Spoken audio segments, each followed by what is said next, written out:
ये कहानी एक कपल रायन और माया की है। ये दोनों अपनी एनिवर्सरी के लिए 8 दिन का रोड ट्रिप कर रहे थे। 8 दिन तक वो एक शहर से दूसरे शहर बाई रोड जाएंगे। दोनों बहुत खुश हैं क्योंकि इस ट्रिप के बाद माया अपने काम के लिए शहर से बाहर जा रही है, यानी कि रायन से दूर। तो अपनी आखिरी ट्रिप ये दोनों साथ में इंजॉय कर रहे हैं। उसके बाद क्या पता ये दोनों साथ रहे भी या नहीं। अपने रोड ट्रिप के आखिरी में वो एक छोटे से शहर में आते हैं, लेकिन अब वो रास्ता खो चुके हैं। उन्हें समझ में नहीं आ रहा कि वो कहाँ जाए। काफी दूर चलने के बाद वो शहर के एक लौते रेस्टोरेंट में पहुंचते हैं। उन लोगों को काफी भूख भी लगी है। वो दोनों एक रेस्टोरेंट में रुकते हैं, लेकिन जैसे ही वो दोनों रेस्टोरेंट में जाते हैं, सारे लोग उन्हें अजीब तरीके से देख रहे हैं, जैसे कि उन्होंने कभी किसी विजिटर को यहाँ पर देखा ही नहीं है। उन दोनों को बहुत अजीब लग रहा है कि सब कोई उन्हें इतने गौर से क्यों देख रहे हैं। लेकिन कोई बात नहीं, वो अपना ऑर्डर देते हैं। लेकिन ऑर्डर देते वक्त वो ये देखते हैं कि रेस्टोरेंट की दीवार में काफी सारे मिसिंग लोगों की फोटो लगी हुई है कि ये मिसिंग है, वो मिसिंग है। उन्हें लगता है कि छोटा सा गांव है, ये सब होता ही रहता है। फिर वो दोनों बैठ के अपने डिनर का इंतजार कर रहे हैं और फिर वहाँ पर एक और कपल है, एडन और एनी। वो उन दोनों से बात करते हैं कि आप लोगों की शादी को कितना वक्त हुआ है। तब रेन और माया सबको ये बताते हैं कि उन्होंने अभी तक शादी नहीं की है। और ये सुन के वहाँ की वेटर शैली को गुस्सा आ जाता है कि तुमने अभी तक शादी क्यों नहीं की, 5 साल हो चुका है, कब करोगे शादी। रायन को ये बहुत अजीब लग रहा है कि ये लोग होते कौन है, हमारे रिश्ते में कमेंट करने वाले। लेकिन रायन कुछ बोलता नहीं है। खाना खाने के बाद वो दोनों रास्ता पूछते हैं और शैली उन दोनों को रास्ता बता देती है। लेकिन फिर जब वो बाहर जाते हैं तो उनकी कार स्टार्ट नहीं हो रही है। शायद उनकी कार खराब हो चुकी है। रेस्टोरेंट के सामने एक गैरेज था और गैरेज का मालिक वहाँ पर आता है और उनसे पूछता है, क्या तुम्हारी कार खराब हो चुकी है। रायन समझ जाता है कि जरूर ये उसकी चाल है। इसने हमें रेस्टोरेंट के अंदर जाते हुए देख लिया था और शायद इसी ने हमारी कार को खराब किया है। लेकिन इससे पहले रायन कुछ बोल पाता, माया उसे रोक देती है, उसे समझाती है कि हम एक अनजान से शहर में, हमें यहाँ पर कुछ नहीं करना चाहिए। रायन अपने गुस्से को कंट्रोल करता है। मैकेनिक उन लोगों को बताता है कि आपकी कार खराब हो चुकी है और इसे ठीक होने में कल तक का वक्त लगेगा। लेकिन अब वो रात में रुकेंगे कहाँ। तब शैली उन लोगों को समझाती है कि यहाँ पास में एक शिकारी का घर है और वो हर वक्त शिकार के लिए जंगल में रहता है। उसका नाम है जो। आप उसके घर में जाके आराम कर सकते हैं। यहाँ पर जो भी आता है हम उसे उसी के घर में भेजते हैं। रायन और माया दोनों तैयार हो जाते हैं और चारा भी क्या था। शैली उन्हें लेके उस घर में जाती है और उस घर में ड्रॉप कर देती है। और जैसा कि सबने कहा था, जो शिकार करने के लिए बाहर रहता है और इस घर में कोई नहीं है। रायन को अभी भी बहुत अजीब लग रहा है, लेकिन माया उसे समझाती है कि कुछ देर की तो बात ही है, उसके बाद सब कुछ ठीक हो जाएगा। थोड़ी देर बीतता है, लेकिन उसके बाद उनके दरवाजे पे एक नॉक होता है। Knock knock. वो लोग दरवाजा खोलते हैं तो बाहर एक लड़की है। वो पूछती है, तमार अंदर है, तमार को बुलाइए। वो लोग मना करते हैं कि यहाँ पर कोई तमार नहीं है। लेकिन वो लड़की बहुत ही अजीब तरीके से उन लोगों को देख रही है और फिर वो वहाँ से चली जाती है। उन लोगों को बहुत अजीब लगता है कि ये कौन थी, लेकिन फिर वो इस बारे में सोचते नहीं है। धीरे धीरे करके वक्त बीतता रहता है। काफी रात हो जाती है और अब माया को भूख लग रही है। रायन उससे कहता है कि ठीक है, मैं खाना लेके आता हूँ। और रायन खाना लेने के लिए बाहर चला जाता है। माया घर में इधर उधर घूम रही है, अपनी दोस्त से बात कर रही है। तभी दरवाजे पे फिर नॉक होता है। Knock knock. माया फिर दरवाजे की तरफ जाती है तो दरवाजे में वही लड़की आई है और वो एक बार फिर पूछती है कि तमार अंदर है क्या। अब माया को डर लग रहा है कि ये बार बार यहाँ क्यों आ रही है। वो कोई जवाब नहीं देती तो दरवाजे पे जोर जोर से नॉक होने लगता है। थम थम थम थम। अब माया को डर लग रहा है कि यहाँ पर क्या होगा। वो खिड़की से बाहर झांकती है तो कोई उसे दिख नहीं रहा और थोड़ी देर के बाद वो लड़की भी वहाँ से चली जाती है। माया को लगता है कि शायद ये कोई अजीब सी लड़की है जो कि उनके साथ मजाक कर रही है। काफी देर हो जाती है, रायन अभी तक नहीं आया और माया अभी भी रायन का इंतजार कर रही है। लेकिन तभी घर की लाइट चली जाती है। माया लाइट को ठीक करने के लिए स्विच बोर्ड ढूंढते हुए इधर उधर जाती है। उसके मोबाइल की फ्लैश लाइट ऑन है और तभी उस लाइट में एक साया दिखता है, एक मास्क पहना हुआ साया। और उसे देख के माया डर जाती है। वो एक कबर्ड की तरफ भागती है। वो चिल्ला रही है, कौन है वहाँ, कौन है वहाँ। और धीरे धीरे वो साया उसके करीब आता जा रहा है। काफी देर हो जाती है और फिर एक बार उसके कबर्ड का दरवाजा खुलता है। माया चिल्लाती है, लेकिन तभी माया ये दिखती है कि उसके सामने रायन है। रायन लौट के आ चुका है। रायन लाइट को ठीक कर देता है। माया रायन को सब कुछ बताती है, लेकिन रायन को उसकी बातों का यकीन नहीं है। वो माया को समझाता है कि शायद तुम्हें गलतफहमी हुई होगी या फिर कोई हमारे साथ मजाक कर रहा है। कोई बात नहीं, बस कुछ घंटों की बात है और हम यहाँ से चले जाएंगे। रायन माया को बाहर लेके जाता है ये दिखाने के लिए कि यहाँ पर कोई नहीं है। लेकिन तभी रायन ये देखता है कि वो लड़की अभी भी वहीं खड़ी हुई है। अब रायन को भी गुस्सा आ रहा है। वो उसके सामने चिल्लाते हुए जाता है, क्या चाहती हो तुम, कौन हो तुम, क्यों कर रही हो ये सब। लेकिन वो लड़की वहाँ से भाग जाती है। रायन माया को समझाता है कि ये लोग कोई नहीं है, हमारे साथ सिर्फ मजाक कर रहे हैं और ये लोग कुछ नहीं कर कर रहे हैं, बस हमें छेड़ रहे हैं। अब माया को भी रायन की बातों का यकीन होता जा रहा है। अब वो दोनों खाना खाने के लिए बैठते हैं, लेकिन अब बारी थी सस्पेंस की। वो दोनों देखते हैं कि उनके घर की छत से खून टपक रहा है। अब वो दोनों समझ चुके हैं कि ये कोई मजाक नहीं है। इससे पहले वो कुछ कर पाते। अब उनके दरवाजे में एक बार फिर नॉक होता है। नॉक नहीं, दरवाजे तोड़ने की आवाज आती है। दरवाजा टूटता है और एक अनजान सा शैतानी साया जो चेहरे पे मास्क डाले हुए है, वो घर में हथियार लेके घुस गया है। माया और रायन समझ जाते हैं कि इसके इरादे नेक नहीं है। वो दोनों एक कमरे में जाके बंद हो जाते हैं, लेकिन बेचारों को पता नहीं था कि वो अकेला नहीं है, उसके साथ दो साथी और भी है। कौन है ये लोग, क्या चाहते हैं? इतना तो कंफर्म है कि ये माया और रायन को मारना चाहते हैं, लेकिन क्यों?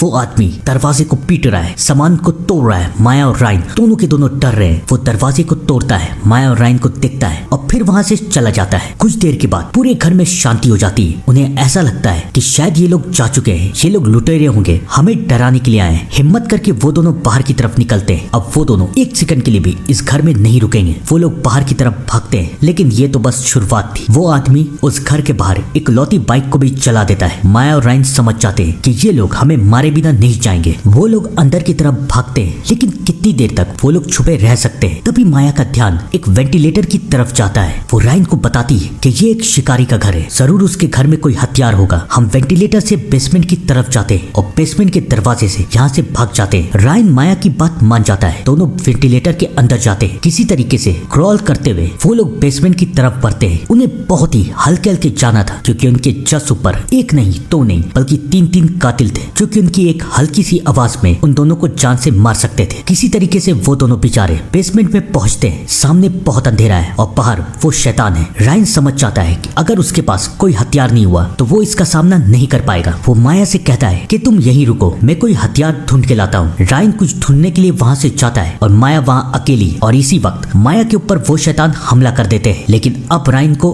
गन मिल चुकी है। रायन गोली चला देता है और वो शैतान वहाँ से भाग जाते हैं। किसी तरीके से हिम्मत करके वो दोनों बाहर की तरफ निकलते हैं और रायन उस शैतान का एक साया दिखता है। उसे लगता है यही अच्छा मौका है और वो गोली चला देता है, लेकिन जैसे ही वो साय की तरफ बढ़ते हैं उन्हें पता चलता है कि ये वो शैतान नहीं बल्कि जो था, जो अपने घर आया था और रायन ने गलती से उसे मार दिया। रायन सदमे में चला जाता है कि उसने एक निर्दोष को मार दिया, लेकिन माया उसे समझाती है कि हमें यहाँ से भागना है। किसी तरीके से वो लोग भागते हैं। अब उनके पास जो की गाड़ी थी, वो जो की गाड़ी में बैठते हैं, लेकिन इससे पहले वो यहाँ से निकल पाते वो शैतान उनकी गाड़ी को टक्कर मारता है। उसका प्लान बहुत सिंपल सा है, वो उन्हें दबा के मारना चाहता है। रायन का पैर गाड़ी में अटक चुका है। वो माया को कहता है भागो यहाँ से, प्लीज भागो। माया जाना नहीं चाहती, लेकिन बेचारी के पास चारा क्या है। वो वहाँ से जंगल की तरफ भागती है और अब रायन के सामने वो शैतान आता है, लेकिन रायन अब तैयार था। वो गोली चलाने लगता है और मजबूरी में वो शैतान वहाँ से भाग जाता है। किसी तरीके से रायन कार से बाहर निकलता है। वो भी माया को ढूंढने के लिए जंगल की तरफ जाता है। एक तरफ रायन जंगल की तरफ बढ़ रहा था और दूसरी तरफ माया जंगल में भागती जा रही थी। उसे समझ में नहीं आ रहा था कि वो इस जंगल से बाहर कैसे निकले, और उसे पता भी था कि वो शैतान उसके पीछे है। किसी तरीके से वो अपने आप को छुपाने की कोशिश करती है। शैतान उसे मारने के लिए हर जगह ढूंढ रहे हैं और जैसी माया उन्हें मिलेगी, अंजाम बस एक खौफनाक और दर्दनाक मौत। वो कातिल चारों तरफ माया को ढूंढ रहे हैं और तभी माया ये देखती है कि उसके फोन में थोड़ा सा सिग्नल आया है। वो कंट्रोल रूम कॉल करती है, पुलिस को सब कुछ बताती है कि हम एक गाँव में, वहाँ हम एक घर में फंसे हुए हैं और यहाँ पर लोग हमें मारना चाहते हैं। पुलिस उसे समझाती है कि वो लोग उन तक जल्द से जल्द आ रहे हैं। अब माया को सिर्फ कुछ देर का इंतजार करना था, लेकिन क्या वो इंतजार कर पाएगी? मुझे नहीं लगता, क्योंकि फाइनली वो कातिल माया को ढूंढ लेते हैं और माया को बेहोश कर देते हैं। और इन सबसे अनजान रायन पूरे जंगल में माया को ढूंढते हुए फिर रहा है। माया तो रायन को नहीं मिलती, लेकिन उसे उन कातिलों की एक साथी मिल जाती है। रायन उसे धमकी देता है कि बताओ माया कहाँ है और तुम लोग ये सब क्यों कर रहे हो, वरना मैं तुम्हें मार दूंगा। लेकिन रायन की धमकी का उसके ऊपर कोई असर हो ही नहीं रहा। ऐसा लग रहा है कि वो एक साइकोपैथ है और उसे मौत का भी डर नहीं है। अब रायन को गुस्सा आ रहा है, लेकिन इससे पहले वो गोली चला देता, उसका साथी आके रायन को भी बेहोश कर देता है। कुछ देर के बाद रायन और माया उन दोनों की आंखें खुलती है। दोनों के दोनों कुर्सी से बंधे हुए हैं और उनके सामने वो तीनों शैतान है। रायन और माया चिल्ला रहे कि तुम लोग ये क्यों कर रहे हो, क्या चाहते हो? लेकिन उन शैतानों को कोई फर्क नहीं पड़ रहा। सबसे पहले वो रायन को मारते हैं। माया अपने सामने अपने प्यार को मरते हुए देखती है। वो फिर से रो रही है, चिल्ला रही है कि तुम लोग ये क्यों कर रहे हो, हम लोगों ने तुम्हारा क्या बिगाड़ा है, क्यों हमें मार रहे हो? लेकिन वो शैतान कुछ नहीं कहते। वो माया के ऊपर भी हमला कर देते हैं। अब माया भी धीरे धीरे तड़प तड़प के मर रही है। लेकिन उसी वक्त वहाँ पर पुलिस का सायरन बजता है और वो तीनों कातिल वहाँ से भाग जाते जाते हैं। वो तो वहाँ से भाग जाते हैं, लेकिन वो ये नहीं देख पाते कि माया अभी भी जिंदा है। पुलिस माया को लेके हॉस्पिटल जाती है। रायन तो मर चुका है, लेकिन माया अभी भी जिंदा है। आपको क्या लग रहा है ये कहानी यहीं पर खत्म? नहीं। और अब करते हैं चैप्टर 2 की शुरुआत। माया की आंख हॉस्पिटल में खुलती है और नर्स डैनी उसे बताती है कि आपका बॉयफ्रेंड रायन इस दुनिया से जा चुका है। ये खबर सुन के माया बहुत रो रही है, लेकिन बेचारी कर भी क्या सकती है। कुछ देर में उसकी स्टेटमेंट लेने के लिए ऑफिसर टॉम और ऑफिसर रोटर दोनों आते हैं। वो माया से सब कुछ पूछते हैं कि आखिरकार रात में आपके साथ हुआ क्या है। माया उन्हें सब कुछ बताती है, लेकिन फिर माया को एक बात याद आती है। वो उन्हें बताती है कि सबसे पहले उनके पास एक लड़की आई थी जो कि किसी तमारा नाम की लड़की को ढूंढ रही थी, और तमारा नाम सुनते के साथ टॉमी को कुछ याद आता है। वो माया को कुछ बताने वाला रहता है, लेकिन रोटर उसे रोक देता है, ये कह के कि हमें ये सब बताने की कोई जरूरत नहीं है। और उसके बाद वो दोनों वहाँ से चले जाते हैं। माया को शक हो चुका है कि शायद इस गाँव में कुछ तो ऐसा है जो कि बहुत अजीब है। माया और रायन की खबर पूरे गाँव में फैल जाती है और सबको ये पता चल जाता है कि उन दोनों पे रात में 3 कातिलों ने हमला किया है। टॉम और रोटर उसी रेस्टोरेंट में जाके बातें कर रहे हैं और सारे रेस्टोरेंट वाले उन दोनों से पूछ रहे हैं कि क्या दोनों मर चुके हैं। बहुत बुरा हुआ दोनों के साथ, लेकिन टॉम सबको बताता है कि माया भी जिंदा है। और ये सुन के वहाँ पर जितने भी लोग हैं किसी को अच्छा नहीं लग रहा है। वहाँ पर एक वेटर भी काम करती थी जिसका नाम है एनी, और जिसके बारे में पार्ट 1 में मैंने बताया है। हमें ये दिखाया जाता है कि एनी उन तीनों कातिलों में से एक थी। एक्चुअली वो पहली लड़की थी जिसने जाके उनसे पूछा था कि तमारा है या नहीं। एनी कातिल क्यों बन गई, कैसे बन गई, इस बारे में हम लोग आगे बात करेंगे। फिलहाल तो अब एनी को पता चल चुका था कि माया जिंदा है और अब उसे माया को मारना था। इन सब से अनजान माया हॉस्पिटल में, और नर्स डैनी उससे कहती है कि उसकी शिफ्ट खत्म हो चुकी है और वो घर जा रही है और वो कल माया से जरूर मिलेगी। डैनी तो वहाँ से चली जाती है, लेकिन माया अपनी बहन डेबी से बात कर रही है। वो डेबी को सब कुछ बता देती है। डेबी अपने पति के साथ माया को लेने के लिए उस गाँव में आ रही है। वो माया को समझाती है कि वो बस सुबह तक उस गाँव में पहुंच जाएगी, लेकिन इससे पहले वो एक इमरजेंसी टीम को वहाँ पर भेज चुकी है। माया को समझ में नहीं आ रहा कि वो अब क्या करे। बेचारी के पास इंतजार करने के अलावा तो कोई और रास्ता था ही नहीं। लेकिन तभी माया को एहसास होता है कि हॉस्पिटल में अचानक बहुत शांति हो चुकी है। वो किसी तरीके से बाहर निकलती है और देखती है कि सच में हॉस्पिटल में कोई है ही नहीं। कहाँ गए सब? गार्ड, नर्स, डॉक्टर, कोई नहीं है। लेकिन तभी माया को वो कातिल दिखता है। माया उसे देख के भागती है। वो नीचे की तरफ जाने की कोशिश करती है और वो कातिल माया के पीछे है। हल्की सी भी एक गलती और अंजाम बस एक खौफनाक और दर्दनाक मौत। किसी तरीके से माया बेसमेंट में पहुंचती है और वो कातिल माया को हर जगह ढूंढ रहे हैं। माया समझ जाती है कि अगर वो यहाँ पर रही तो वो पकड़ी जाएगी। वो किसी तरीके से धुएं से उस कातिल पे हमला करती है और वहाँ से भागती है। और भाग के वो जाएगी कहाँ? वो जाती है मॉर्ग यानी कि मुर्दा घर। वहाँ के एक लॉकर में वो छुप जाती है। वो कातिल वहाँ भी आता है, लेकिन माया की किस्मत अच्छी थी कि वो माया को ढूंढ नहीं पाता। बचते हुए किसी तरीके से माया बाहर की तरफ निकलती है, लेकिन अब माया जाएगी कहाँ? उसे सामने एक घर दिखता है। वो उस घर की तरफ जाती है। माया को इस हालत में देख के औरत भी डर जाती है कि ये आखिरकार है कौन। माया उसे समझाती है कि मुझे मदद की जरूरत है, प्लीज ऑफिसर रोटर को कॉल कीजिए। लेकिन रोटर का नाम सुन के वो औरत माया को समझाती है कि रोटर एक बहुत ही, उसके इतने ही बोलने की देरी थी कि वो कातिल उस औरत को मार देती है। माया ये सब देख के डर जाती है। वो भागती है। उसके सामने एक अस्तबल है। वो अस्तबल में जाके छुप जाती है। वो कातिल भी माया के पीछे अस्तबल में आती है। माया समझ चुकी है कि अगर वो ज्यादा देर तक यहाँ पर रुकी तो वो मारी जाएगी। वो उस कातिल पे हमला करके वहाँ से भागती है। बहुत तेज बारिश हो रही है। माया को समझ में नहीं आ रहा है कि वो कहाँ जाए। तभी वो एक कार के सामने आती है और ये कार और किसी की नहीं बल्कि डैनी की थी। डैनी भी माया को देख के चौंक जाती है कि ये हॉस्पिटल से यहाँ पर आई कैसे। वो माया को अपने साथ कार में बैठाती है। डैनी के साथ उसकी रूममेट क्रिस भी है। वो दोनों माया को शांत करने की कोशिश करते हैं, लेकिन अब माया को इस गाँव में किसी के ऊपर भी कोई भरोसा नहीं था। उसे इन दोनों के ऊपर भी शक होने लगता है कि कहीं ये दोनों तो कातिल नहीं है जो मुझे मारने की कोशिश कर रहे हैं। वो चिल्लाने लगती है कि मुझे निकालो बाहर, मुझे जाना है, लेकिन क्रिस उसे शांत करती है। किसी तरीके से माया शांत होती है। कार आगे की तरफ बढ़ती है और तब वहाँ पर उन दोनों के 2 दोस्त ग्रेग और बेन आ जाते हैं। वो दोनों भी कार में बैठते हैं और अब माया का शक धीरे धीरे यकीन में बदलता जा रहा है कि जरूर यही सब कातिल है और ये सब अब मुझे घेर के मारने वाले। ये मुझे कहीं ले जाएंगे और मुझे मार देंगे। अब माया एक पल भी वहाँ रुक नहीं सकती थी। वो गाड़ी से मेडिकल किट निकालती है और चलती गाड़ी से कूद जाती है। ये देख के सब कोई हैरान हो जाते हैं। माया जंगल में जाके छुप जाती है। वो सब माया को ढूंढते हुए जंगल की तरफ आते हैं, लेकिन माया दूर दूर तक कहीं भी नहीं है। मजबूरी में वो लोग चले जाते हैं। अब ये खबर पूरे गांव में फैल जाती है कि माया हॉस्पिटल से भाग चुकी है। ऑफिसर टैमी रोटर से कहता है कि क्या हम लोग FBI को इन्वॉल्व करें और फोर्स बुलाएं, लेकिन रोटर टॉमी को मना कर देता है। टॉमी को भी शक होता है कि आखिरकार रोटर ये कर क्यों रहा है, लेकिन खैर इस बारे में आगे बात करेंगे। और जैसा कि मैंने आप लोगों को बताया कि पूरे गांव में ये खबर फैल चुकी थी कि माया जंगल में है और ये बात उस कातिल को भी पता चल चुकी थी और अब उसने माया के शिकार के लिए अपने पालतू को भेजा जिसे उसने ट्रेन किया था लोगों को मारने के लिए। माया इन सारी बातों से अनजान थी, वो बहुत घायल थी, डरी हुई थी। उसे बस इस गांव से बाहर निकलना था, लेकिन वो बेचारी निकलेगी कैसे? वो पालतू माया के ऊपर हमला कर देता है, लेकिन अब माया इतनी तकलीफ, इतना डर देख चुकी थी कि उसके अंदर अब हिम्मत आ चुकी थी। वो उसे हरा के वहाँ से बच के निकल जाती है, लेकिन कातिल ये देख लेते हैं कि माया यहाँ से बच चुकी है और उनका इरादा बिल्कुल साफ है कि वो माया को जिंदा नहीं छोड़ेंगे। बेचारी माया जंगल से निकल के वहीं पहुंच जाती है जहाँ से वो भागी थी, यानी कि उसी घर में। उसे रायन की बहुत याद आ रही है, लेकिन अब बेचारी कर क्या सकती है? उस घर में उसका सामान है और खाने पीने की चीजें भी हैं। माया अंदर की तरफ जाती है, वो अपने सामान को उठाती है, लेकिन फिर उसे एहसास होता है कि इस घर में एक साया आ रहा है। माया उस साये पे हमला करने की कोशिश करती है, लेकिन फिर वो ये देखती है कि ये तो एक मामूली आदमी है जिसका नाम बिली है और ये पुलिस के लिए काम करता है, फोरेंसिक डिपार्टमेंट में। माया बिली से मदद मांगती है कि प्लीज मुझे इस गाँव से बाहर निकाल दो। बिली भी मान जाता है। वो माया को लेकर अपनी कार की तरफ जाता है, लेकिन इससे पहले बिली आगे जा पाता वो कातिल बिली को मार देते हैं। माया ये सब देख के डर चुकी है, वो कार लेके वहाँ से भागती है, लेकिन वो कातिल कार पे हमला कर चुके हैं। कार कितने आगे तक जाएगी? आखिरकार कार का एक्सीडेंट हो जाता है। माया घायल है, उसे समझ में नहीं आ रहा कि वो क्या करे।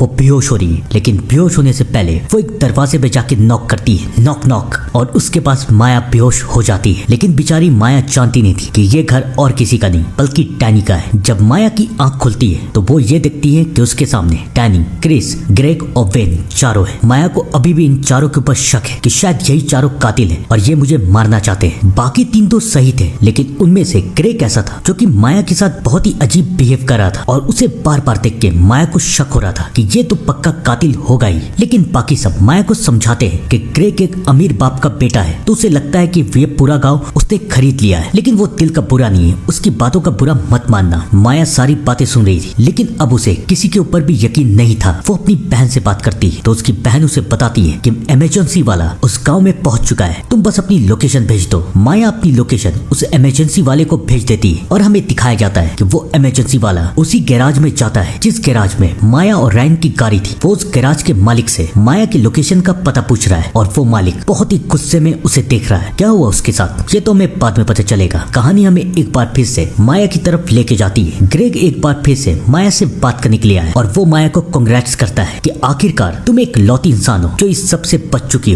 हो। यानी कि ये सब पहले भी हुआ है। तब ग्रेग माया को बताता है कि इस गांव में जो भी आता है वो जिंदा जाता नहीं। पिछले कुछ सालों में इस गांव में 10 से 15 लोग मारे जा चुके हैं जो इस गांव में किसी कारण से आए थे घूमने के लिए या फिर फंस के। बस तुम एक लौती हो जो कि बच चुकी हो और अभी तक जिंदा, लेकिन कब तक रहोगी ये किसी को नहीं पता। ग्रेग की बातें सुन के माया को अब शक होता जा रहा है कि शायद यही कातिल है। इससे पहले ग्रेग और माया के बीच में और बातें हो पाती, ग्रेग को क्रिस बुला लेती है। ग्रेग तो वहाँ से चला जाता है और माया खिड़की से देखती है कि ग्रेग घर से जा रहा है। अब माया को बहुत डर लग रहा है। वो सारे दरवाजे लॉक कर देती है ताकि इस कमरे में कोई नहीं आए। उसका मिशन साफ था कि एम्बुलेंस लेके मेडिकल वाला यहाँ पर आएगा और माया उसके साथ इस गांव को छोड़ के चली जाएगी। लेकिन क्या ये सब इतना आसान है? आइए जानते हैं। माया के दरवाजे पे नॉक होता है, नॉक नॉक। माया पूछती है कौन है? क्रिस, डैनी, कौन हो? लेकिन सामने से कोई जवाब नहीं आ रहा और फिर माया के ऊपर हमला होता है। माया समझ जाती है कि उसके ऊपर कातिल हमला कर रहे हैं, यानी कि उसका शक सही था। क्रिस और डैनी और कोई नहीं कातिल है, सब के सब कातिल है और वो उसे मारना चाहते हैं। किसी तरीके से माया दरवाजा बंद करके रखती है। थोड़ी देर के बाद सब कुछ शांत हो जाता है। कहाँ गए सब के सब? माया हिम्मत करके दरवाजे को खोलती है, लेकिन जब वो बाहर की तरफ जाती है तो वो ये देखती है कि क्रिस, डैनी और फेन तीनों के तीनों मर चुके हैं, यानी कि ये तीनों कातिल नहीं थे तो था कौन? माया के पास इतना सोचने का वक्त है ही नहीं, क्योंकि वो कातिल माया के ऊपर दोबारा हमला करते हैं। माया बाथरूम में बंद हो जाती है। वो कातिल दरवाजा तोड़ने की कोशिश कर रहे हैं, लेकिन माया खिड़की से बाहर निकल जाती है। उसे दिखता है कि यहाँ पर एम्बुलेंस आ चुकी है, लेकिन वो मेडिकल वाला मर चुका है। अब माया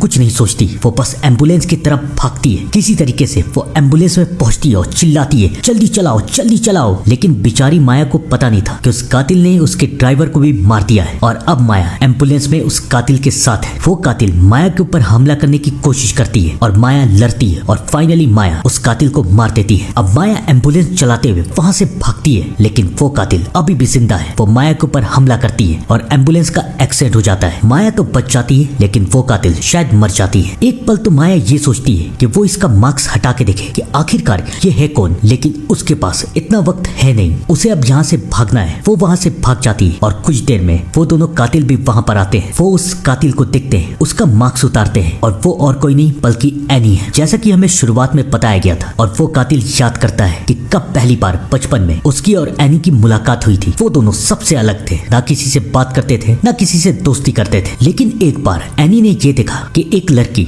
इसके दोस्त के साथ खेल रही है और उस लड़की का नाम था तमारा। एनी को ये पसंद नहीं आया और उसने तमारा को रास्ते से हटा दिया और तब से लेकर अब तक ये दोनों दोस्त हैं। एक कातिल तो सामने आ चुका है, वो और कोई नहीं बल्कि एनी थी। और ये सब माया भी छुप के देख रही है, लेकिन बाकी दोनों कातिल कौन है ये अभी तक किसी को नहीं पता। और यहाँ पर होती है पार्ट 2 की कहानी खत्म। अपने साथी को मरा हुआ देख के स्क्रेकरो को बहुत गुस्सा आता है। वो पागलों की तरह माया को ढूंढ रहा है, लेकिन उसे दूर दूर तक माया कहीं नहीं मिलती। वो लोग अपने साथी को लेके वहाँ से चले जाते हैं। माया को किसी भी तरीके से इस शहर से बाहर निकलना था। वो बहुत घायल है, लेकिन क्या करे, उसे भागना तो पड़ेगा ही। वो किसी तरीके से चलते हुए उस जंगल से बाहर निकलती है। सामने एक चर्च है, तो वो आराम करने के लिए चर्च के अंदर घुसती है। लेकिन जैसे ही वो चर्च में जाती है तो वो ये देखती है कि वहाँ पर ग्रेग आ चुका है। ग्रेग याद है ना, वही जिसके ऊपर माया को शक था कि शायद यही स्क्रेकरो है। ग्रेग माया को बैठने के लिए कहता है और उससे पूछता है कि तुम कैसी हो, क्या तुम्हें रायन की याद आती है? तुम्हारे साथ जो हुआ वो बुरा हुआ, लेकिन मैंने सुना है कि तुमने उन कातिलों में से एक को मार दिया है, तो अब तो तुम्हारा हिसाब बराबर हो गया ना। ये सुन के माया को यकीन हो जाता है कि यही स्क्रेकरो है, क्योंकि ये बात अभी तक किसी को नहीं पता। अभी तो वो कातिल मरी ही है और शायद ग्रेग भी माया को ये हिंट्स दे रहा था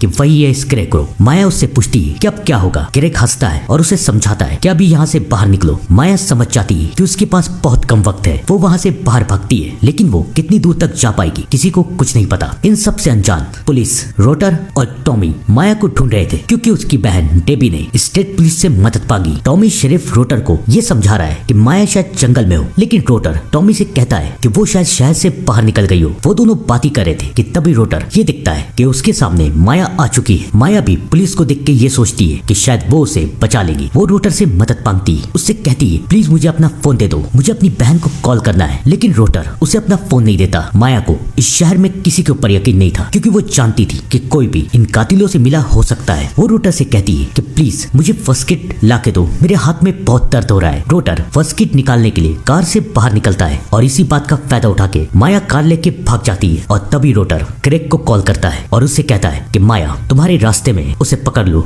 और मार दो। तो क्या रोटर ग्रेग से मिला हुआ था? क्यों? कहानी हमें पास की तरफ लेके जाती है। चैप्टर 2 में हमें दिखाया गया था कि जब शैली और ग्रेग पहली बार स्कूल में मिले थे तो उन्होंने एक तमारा नाम की लड़की को मार दिया था। इसी चलते दोनों के ऊपर केस हुआ, लेकिन उन दोनों के खिलाफ कोई भी सबूत नहीं मिला, क्योंकि रोटर ग्रेग का बाप था और दोनों के दोनों बच गए। तब से लेकर अब तक शैली ग्रेग से कहती थी कि चलो हम सबको मार देते हैं, और शैली ने ही ग्रेग को एक सीरियल किलर बना दिया था। और ये बात जब रोटर को पता चली तो उसने ये फैसला किया कि वो अपने बेटे को बचाएगा। लेकिन उसने अपने बेटे के सामने एक शर्त रखी कि तुम्हें जिसे मारना है उसे मार दो, लेकिन वो इंसान इस शहर का नहीं होना चाहिए। इसलिए जब कोई भी इस शहर में घूमने आता तो ग्रेग, शैली और उनकी साथी वो तीनों मिलके उसे मार देते। अब समझ में आया कि क्यों इस शहर में आने वाले लोग गायब हो जाते, जबकि इस शहर का कोई भी इंसान इस शहर से गायब नहीं होता। तब से लेकर अब तक रोटर अपने बेटे को बचा रहा था, और अब तो ग्रेग का शिकार माया है। माया कार लेके शहर से बाहर निकलने की कोशिश करती है, लेकिन उसका एक्सीडेंट हो जाता है और इसी वक्त ग्रेग और उसके साथी माया को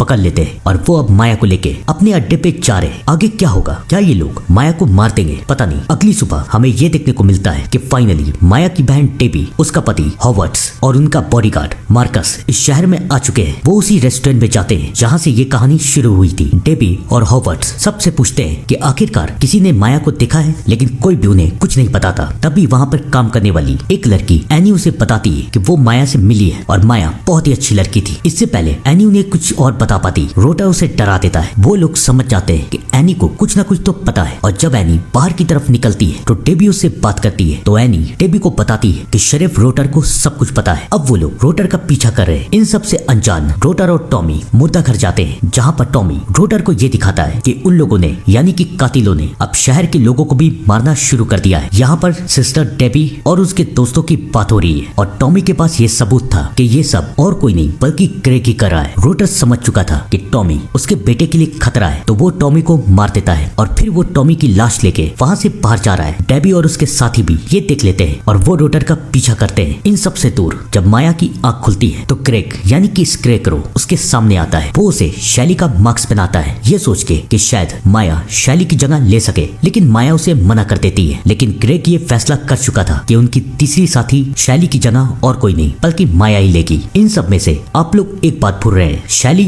और ग्रेग के बारे में तो हमें पता चल गया, लेकिन उनकी एक और मेंबर थी टॉलफेस। उसकी क्या कहानी है ये बताने के लिए कहानी हमें कुछ साल पीछे लेके जाती है, जब शैली और ग्रेग धीरे धीरे बड़े होते जा रहे थे और वो लोग अपने शिकार का इंतजार करते थे। एक दिन इस टाउन में एक कपल आया। लड़की अपने बॉयफ्रेंड से बहुत प्यार करती थी, लेकिन उसका बॉयफ्रेंड हमेशा उसे धोखा देने का इंतजार करता था। शैली और ग्रेग ने ये फैसला किया कि वो लोग उसे जाके मारेंगे, लेकिन जैसे वो लोग वहाँ पहुँचते हैं तो वो लोग ये देखते हैं कि उस लड़की ने अपने बॉयफ्रेंड को मार दिया, क्योंकि उसे पता चल चुका था कि वो उसे धोखा दे रहा है। ये देख के उन दोनों ने फैसला किया कि अब ये उन दोनों की तीसरी साथी बनेगी। तो ये कहानी है टॉलफेस की। कहानी हमें एक बार फिर से प्रेजेंट की तरफ लेके आती है और अब टॉलफेस और स्केरेक्रो माया को अपने साथ शिकार पे लेके जाते हैं और वो माया को जबरदस्ती शैली का मास्क पहना देते हैं। वो लोग एक कपल को देखते हैं जो कि शहर में आया है और अब वो लोग उनके पीछे जाते हैं। वो माया को मजबूर करते हैं कि शैली की तरह तुम भी नॉक करके पूछो कि क्या तुम्हारा यहाँ पर है। मजबूरी में माया वैसा ही करती है। वो लोग अंदर घुसते हैं और उन दोनों को बेहोश कर देते हैं और फिर स्केरेक्रो माया से कहता है कि इन दोनों में से किसी एक को मारो, लेकिन माया ऐसा कर नहीं सकती क्योंकि इन दोनों को देख के उसे अपनी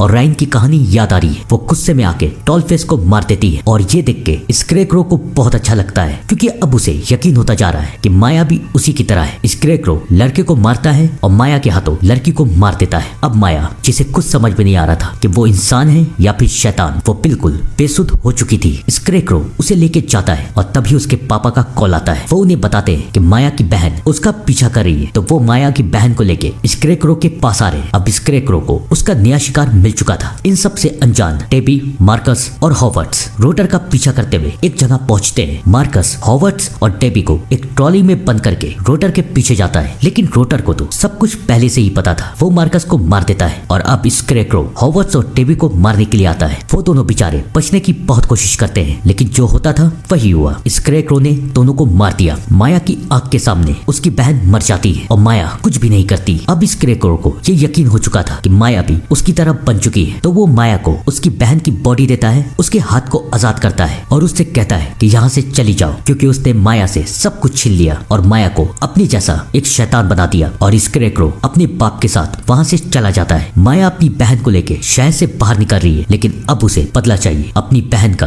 हॉगवर्ट्स का और सबसे ज्यादा रायन का। माया फैसला करती है कि वो ऐसे तो नहीं जाएगी, वो ये सब खत्म करके जाएगी। वो फिर से वापस स्केरेक्रो के अड्डे पे जाती है और सबसे पहले रोटर को मारती है। अब बारी ग्रेग की है। वो ग्रेग के कमरे की तरफ जाती है, जहाँ पर वो ये देखती है कि ग्रेग शैली की फोटो के सामने मोमबत्ती जला रहा है, यानी कि वो उसे ट्रिब्यूट दे रहा है। कुछ देर के बाद ग्रेग भी वहाँ पर आता है और अब वो भी थक चुका है, उसका भी सब कुछ जा चुका है। उसके पापा, शैली और उसकी साथी सब कुछ खत्म हो चुका है। माया ग्रेग से कहती है अपनी मार्क्स को हटाओ और ग्रेग अपने मार्क्स को हटा देता है। ग्रेग उससे कहता है अगर तुम्हें मुझे मारना है तो मुझे मार दो, लेकिन माया उसे नहीं मारती। ग्रेग को ऐसा लगता है कि शायद माया उससे प्यार करने लगी है और शायद वो भी उसी की तरह एक कातिल बन चुकी है, लेकिन ये उसकी गलतफहमी थी, क्योंकि आखिरी में माया उसे मार देती है और रायन का, टेबी का और हॉवर्ड्स का सबका बदला ले लेती है। फाइनली माया उस जगह से बच के बाहर निकलती है और माया के हाथ में स्केरेक्रो का मार्क्स है। माया ने उन तीनों कातिलों को और इस टाउन को खत्म कर दिया। यहाँ पर होती है स्ट्रेंजर 3 की कहानी खत्म। कमेंट में जरूर बताइएगा कि अगर आपके सामने ऐसे कातिल आ गए तो आप लोग क्या करेंगे। तब तक के लिए थैंक यू